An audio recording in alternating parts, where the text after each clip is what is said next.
একসময় রেল স্টেশনে চা বিক্রি করা এক সাধারণ ছেলে, যার হাতে ছিল না ক্ষমতা, ছিল না প্রভাব, শুধু ছিল স্বপ্ন আর অদম্য ইচ্ছা শক্তি। আর আজ সেই মানুষটাই বিশ্বের সবচেয়ে গণতান্ত্রিক দেশের প্রধানমন্ত্রী। হ্যাঁ, বলছিলাম নরেন্দ্র মোদীর কথা। একদিকে তার জীবনের গল্প যেন সিনেমার মতো অনুপ্রেরণাদায়ক, চাওয়ালা থেকে দেশের সর্বোচ্চ ক্ষমতার আসনে বসা, কিন্তু অন্যদিকে তিনি আজ বিশ্বের সবচেয়ে বিতর্কিত নেতাদের একজন। কেন তাকে ঘিরে এত সমালোচনা? কেন তার বিরুদ্ধে উঠেছে সাম্প্রদায়িকতা আর বৈষম্যের অভিযোগ? আর আসলেই কি তার নেতৃত্বে বদলে যাচ্ছে ভারতের চরিত্র?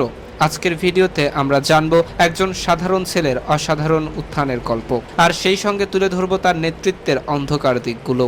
1950 সালের 17 সেপ্টেম্বর গুজরাটের মেহসানা জেলার এক সাধারণ ঘাঞ্চি পরিবারে জন্মগ্রহণ করেন নরেন্দ্র মোদী। তার বাবা ছিলেন একজন সাধারণ চা বিক্রেতা।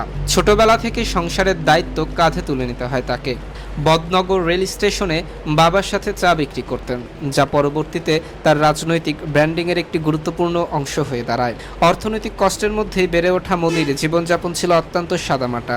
কষ্টের মধ্যে বেড়ে ওঠা নরেন্দ্র মোদী একটি ছোট্ট ঘরে পরিবারের সাথেই একসাথে বসবাস করতেন তিনি। এই বাস্তবতা তার চরিত্রে দৃঢ়তা এবং পরিশ্রমের মানসিকতা তৈরি করে। মাত্র 8 বছর বয়সে মোদীর পরিচয় ঘটে আরএসএস এর সঙ্গে। এই সংগঠনের মাধ্যমে তারা রাজনৈতিক এবং আদর্শিক জীবন গড়ে তোলে। এই সংগঠনের মাধ্যমে তার রাজনৈতিক ও আদর্শিক জীবন গড়ে ওঠে। পরবর্তীতে তিনি পুনর্কালীন প্রচারক হিসেবে কাজ করেন। 1970 এর দশকে তিনি সক্রিয়ভাবে রাজনৈতিক কর্মকাণ্ডে যুক্ত হন। বিশেষ করে জরুরি অবস্থার সময় সরকার বিরোধী কার্যক্রমে অংশগ্রহণ তার রাজনৈতিক ক্যারিয়ারে গুরুত্বপূর্ণ ভূমিকা রাখে। রাজনীতিতে সক্রিয় থাকা সত্ত্বেও মোদী তার পড়াশোনা চালিয়ে যান। তিনি দিল্লি বিশ্ববিদ্যালয় থেকে রাষ্ট্রবিজ্ঞানে স্নাতক এবং গুজরাট বিশ্ববিদ্যালয় থেকে স্নাতকোত্তর ডিগ্রি অর্জন করেন বলে জানা যায়। তার ব্যক্তিগত জীবন বারবারই কিছুটা রহস্যে ঘেরা। অল্প বয়সে বিয়ে হলেও তিনি সংসার জীবন থেকে দূরে থাকেন, যা তার রাজনৈতিক জীবনের সাথে গভীরভাবে সম্পর্কিত বলে অনেক বিশ্লেষক মনে করেন। 1980 এর দশকের শেষ দিকে মোদী আনুষ্ঠানিকভাবে বিজেপিতে যোগ দেন। 1987 থেকে 88 সালে তিনি গুজরাট ইউনিটের সাংগঠনিক সম্পাদক হন।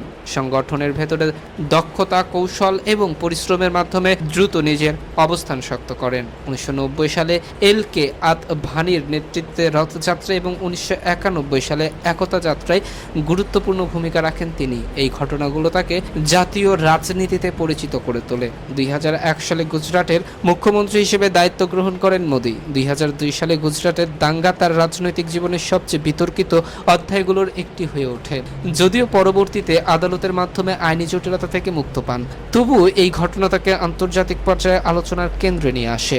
তবে একই সাথে তার নেতৃত্বে গুজরাটে অর্থনৈতিক উন্নয়ন, শিল্পায়ন এবং অবকাঠামোগত উন্নতির কারণে গুজরাট মডেল আলোচনায় আসে। এই মডেলই তাকে জাতীয় পর্যায়ে শক্তিশালী নেতা হিসেবে প্রতিষ্ঠিত করে। 2014 সালের লোকসভা নির্বাচনে বিজেপির বিশাল জয়ের মাধ্যমে মোদী ভারতের 14তম প্রধানমন্ত্রী হন। এরপর 2019 সালে তিনি পুনরায় নির্বাচিত হয়ে ক্ষমতায় বসেন, যা তার জনপ্রিয়তার প্রমাণ বহন করে। তার শাসনামলে digital India, make in India, স্বচ্ছ ভারত সহ বিভিন্ন উন্নয়নমূলক কর্মসূচি চালু হয়। মোদীর রাজনৈতিক জীবন যতটা সাফল্যমণ্ডিত, ততটাই বিতর্কে ঘেরা। সমালোচকেরা অভিযোগ করেন যে তার শাসনামলে ভারতের সাম্প্রদায়িক উত্তেজনা এবং সংখ্যালঘুদের নিরাপত্তা নিয়ে প্রশ্ন উঠেছে। কাশ্মীরে বিশেষ মর্যাদা বাতিল, নাগরিকত্ব সংশোধনী আইন সিএএ এবং জাতীয় নাগরিকপন্থী এনআরসি ইস্যুগুলো দেশ বিদেশে ব্যাপক বিতর্ক সৃষ্টি করে। অন্যদিকে সমর্থকেরা বলেন তিনি ভারতের জাতীয় নিরাপত্তা জোরদার করেছেন, অর্থনীতি শক্তিশালী করেছেন এবং আন্তর্জাতিক অঙ্গনে ভারতের অবস্থানকে আরও দৃঢ় করেছেন।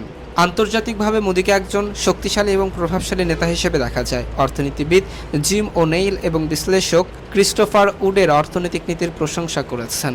নরেন্দ্র মোদী ব্যক্তিগত জীবনে একজন নিরামিষভোজী, শৃঙ্খলাবদ্ধ এবং কর্মঠ ব্যক্তি হিসেবে পরিচিত। তিনি যোগব্যায়াম চর্চা করেন এবং গুজরাটি ভাষায় কবিতা লিখতে ভালোবাসেন। একজন বক্তা হিসেবে তার জনপ্রিয়তা অসাধারণ। তিনি সহজেই জনসমর্থন তৈরি করতে সক্ষম। নরেন্দ্র মোদীর জীবন একদিকে যেমন সংগ্রাম থেকে সাফল্যের অনন্য উদাহরণ, অন্যদিকে তার রাজনৈতিক সিদ্ধান্ত এবং শাসন ব্যবস্থা বিতর্ক ভয়াবহভাবে চলে। একজন চাওয়ালা থেকে বিশ্বের অন্যতম ক্ষমতাধর প্রধানমন্ত্রী হওয়া নিঃসন্দেহে অনুপ্রেরণাদায়ক।